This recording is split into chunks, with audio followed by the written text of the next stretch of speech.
नाज़रीन ग्रामी, बेशक जिन भी इंसानी की तरह अल्लाह की एक मखलूक है जो आग से पैदा की गई है। ये मखलूक भी बनी आदम यानी नौए इंसानी की तरह जी अक्ल और रूह और जिस्म वाली है, और इनमें भी तवालिद और तनासुल होता है, यानी इंसानों की तरह इनकी भी नस्ल बढ़ती और फलती फूलती है। ये खाते पीते हैं, जीते मरते भी हैं, मगर इनकी उम्रें बहुत तवील होती हैं, जिनमें से कुछ मुसलमान और कुछ काफिर भी हैं। आपने अक्सर सुना होगा कि जिन्नात नौजवान लड़कियों पर आशिक हो जाते हैं, लेकिन सवाल ये पैदा होता है कि वो ऐसा क्यों करते हैं, और अगर ये किसी पर चढ़ जाएं तो कितना नुकसान पहुंचा सकते हैं। आज की वीडियो में हम इसी मौजू पर गुफ्तगू करेंगे जो यकीनन आपके इल्म में इजाफे का बायस बनेगी। नाज़रीन ग्रामी, अल्लाह ताला ने इस कायनात में कई आलिम तख्लीक किए।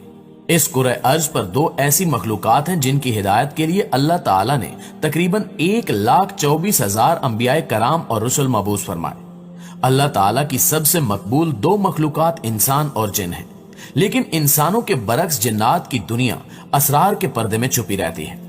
जिन्नात इंसानों की नजरों से पोशीदा कर दिए गए हैं, और जमीन पर इंसानों को उतारने से कबल अल्लाह ताला ने फरिश्तों के जरिए जिन्नात को मुख्तलिफ जजायर और वीरान जगहों पर पहुंचा दिया था। रिवायात में आता है कि इंसान को जमीन पर उतारने से कबल अल्लाह ताला ने फरिश्तों के सरदार इब्लीस को बारगाह में तलब फरमाया।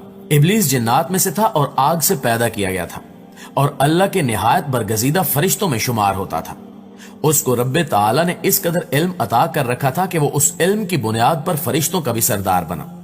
इब्लीस को हुक्म दिया गया कि फरिश्तों की एक जमात के साथ जमीन पर उतरो, और जिन्नात जो जमीन पर फसाद और लड़ाई झगड़ों में मशगूल हैं, इन्हें वीरान जजायर और पहाड़ी गारों में कैद कर दिया जाए, जो एक खास मुकर्रर वक्त तक वहां कैद रहेंगे। इब्लीस बारगाह इलाही से हुक्म लेकर फरिश्तों की एक जमात के साथ जमीन पर उतरा, और जिन्नात को निहायत कलील वक्त में मुख्तलिफ वीरान जजायर और पहाड़ी गारों और वीरानों में कैद कर दिया गया, जो एक रिवायत के मुताबिक हजरत सुलेमान अलैहिस्सलाम के दौर तक कैद में रहे, और फिर मशीयत रब्बी के तहत इन्हें आजादी मिली और वो दुनिया में चलने फिरने लगे। जिन्नात को कैद करने के बाद अर्श इलाही तक इब्लीस का फरिश्तों की जमात के साथ सफर शुरू हुआ।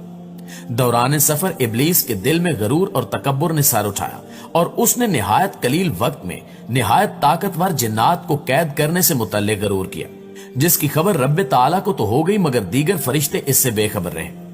रिवायात में आता है कि यह पहला मौका था जब इब्लीस ने गरूर किया, जबकि अल्लाह ताला ने इसके गरूर को तश्त अज़बाम करने के लिए आदम के सामने सजदा करने का हुक्म दिया, तो इब्लीस ने इनकार कर दिया, क्योंकि जिन्नात को कैद करने के बाद इसके दिल में गरूर और तकब्बुर आ चुका था कि मैं आग से बना हूं, ये मिट्टी की पैदावार है, मेरा और इसका क्या जोड़ कि मैं इस मिट्टी के पुतले को सजदा करूं।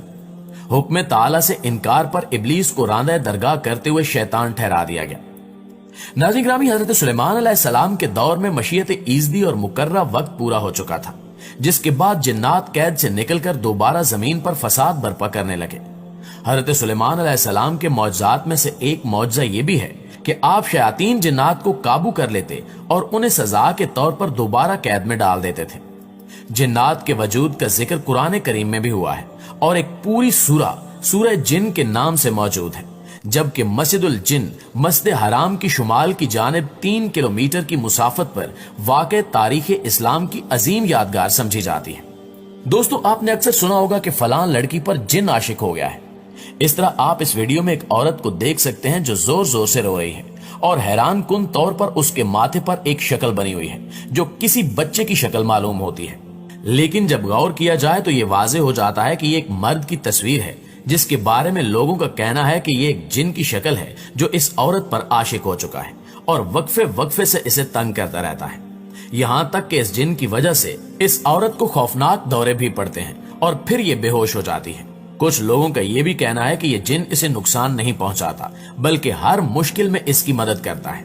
लिहाजा दोस्तों, ये कहना मुश्किल है कि इस औरत पर आशिक होने वाला जिन इसका दुश्मन है या फिर इसका मददगार। यहाँ सवाल ये भी पैदा होता है कि आखिर ये जिन्नात क्यों और कैसे आशिक होते हैं, और इंसानों से सरजद होने वाली गलती को माफ क्यों नहीं करते। तो इस हवाले से आपको बताते चले कि जिस तरह इंसानों में बहुत सारे लोग जाहिल और अजड़ किस्म के होते हैं, इनका कोई नुकसान गलती से भी हो जाए तो वो माफ नहीं करते, हालांकि इनको मालूम होता है कि यह नुकसान जानबूझकर नहीं बल्कि गलती से हुआ है। ऐसे ही जिन्नात की अक्सरियत जाहिल, काफिर और शयातीन पर मुश्तमिल है, इसलिए वो इस बात का एहसास नहीं करते कि इस इंसान की कोई गलती नहीं है। अलबत्ता जैसे इंसानों में बहुत सारे समझदार लोग होते हैं, ऐसे ही जिन्नात में भी समझदार होते हैं। इनको या इनके बच्चों को हमसे कोई नुकसान पहुंच जाए तो वो कहते हैं कि ये हमारी गलती है, हमें अपनी और अपने बच्चों की हिफाजत खुद करनी चाहिए। जिन्नात लगने की दूसरी वजह जादू है, यानी जब कोई किसी पर जादू करता है तो जादू दरअसल जिन्नात के जरिए ही किया जाता है। तो जिस पर जादू किया जाता है, जादूगर के भेजे हुए जिन्नात उसका वो नुकसान करते हैं जिस मकसद के लिए उन्हें भेजा गया होता है। मसलन किसी को बीमार करना, किसी का कारोबार खराब करना और किसी को अजियत देना वगैरह। कभी कभी ऐसे जिन्नात जो शैतान हैं और इंसानों के दुश्मन हैं, इसलिए वो बिला वजह भी बाहर रहकर इंसान के साथ छेड़छाड़ करते रहते हैं। वजह कुछ नहीं होती, चूंकि वो शैतान है इसलिए इंसान दुश्मनी इनकी गद्दी में भरी हुई है। वो हर तरह अपनी कोशिश करते हैं कि इंसानों और खास तौर पर मुसलमानों को नुकसान पहुंचाया जाए, क्योंकि कमजोर से कमजोर मुसलमान भी कभी न कभी किसी न किसी वक्त कोई मुकद्दस इस्मा और कोई मुकद्दस कलमा अपनी जुबान पर ले आता है। इसलिए वो ज्यादा नुकसान तो नहीं पहुंचा सकते, अलबत्ता छेड़खानी इनकी जारी रहती है। इनकी छेड़छाड़ अक्सर नींद की हालत में होती है, कभी डरा देना, कभी डरावने ख्वाब दिखाना और कभी थप्पड़ मार देना वगैरह। जब कोई जादूगर किसी पर जादू करता है और किसी जिन की ड्यूटी लगाता है कि तुमने फलां आदमी के साथ ऐसा ऐसा करना है, तो वो जिन अपनी ड्यूटी पर आता है। लेकिन अगर वो इंसान पहले ही दीन इस्लाम पर चलने वाला और कुरान के साथ मजबूत ताल्लुक रखने वाला हो तो जिन उसको कोई नुकसान नहीं पहुंचा सकता।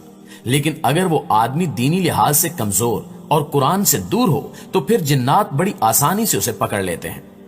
कई लोग कहते हैं कि हम तो कुरान भी पढ़ते हैं, नमाजें भी पढ़ते हैं, लेकिन हमारी जान नहीं छूट रही। बात दरअसल ये है कि परहेज इलाज से ज्यादा जरूरी होता है। जैसे जिस्मानी बीमारी परहेज से नहीं लगती, लेकिन अगर लग जाए तो ये जरूरी नहीं कि अब दवाई से फौरन खत्म हो जाएगी। इसी तरह पहले जब दीन वाली जिंदगी नहीं होती और जिन्नात हावी हो जाते हैं तो अब जरूरी नहीं कि इलाज से फौरन ठीक हो जाए, इसमें काफी वक्त लग सकता है। जिन्नात के इंसान पर हावी होने के मौके यानी जिन्नात किस मौके पर इंसान को दबोचते हैं, तो ये 3 मौके हैं। एक, जब इंसान अल्लाह के जिक्र से गाफिल होता है, यानी अल्लाह की याद से गाफिल हो जाता है। दूसरा, इंतहाई खुशी के मौके पर, और तीसरा, इंतहाई गम के मौके पर। क्योंकि ये तीनों मौके ऐसे हैं जब इंसान कमजोरी का शिकार हो जाता है। इसलिए हमारे दीन ने हमें हर काम में एतदाल का रास्ता दिया है, यानी गम और गुस्सा भी एतदाल के साथ और खुशी भी एतदाल के साथ मनाएं। अगर हम जिन्नात लगने की अलामात की बात करें तो मुस्तकिल सर दर्द का होना, सर के किसी खास हिस्से में दर्द महसूस होना या मुख्तलिफ जगहों पर दर्द आसेब की अलामत है। इस दर्द में दवा से भी आराम महसूस नहीं होता। मिर्गी के दौरे पड़ना, जिस्म के किसी हिस्से का नाकारा हो जाना या किसी हिस्से में शदीद दर्द का रहना जिसका डॉक्टर्स भी इलाज करने से आजिज हो। पांव में चींटियों का चलना महसूस होना भी जिन्नात लगने की अलामत है। मगर ये याद रहे कि इन इलामात का मतलब ये नहीं कि ये जरूर जिन ही है, क्योंकि जिस्मानी बीमारियां जिन्नात के बगैर भी हो सकती हैं। जी तो प्यारे दोस्तों, ये थी हमारी आज की वीडियो। आप दोस्तों की राय इस हवाले से क्या कहती है?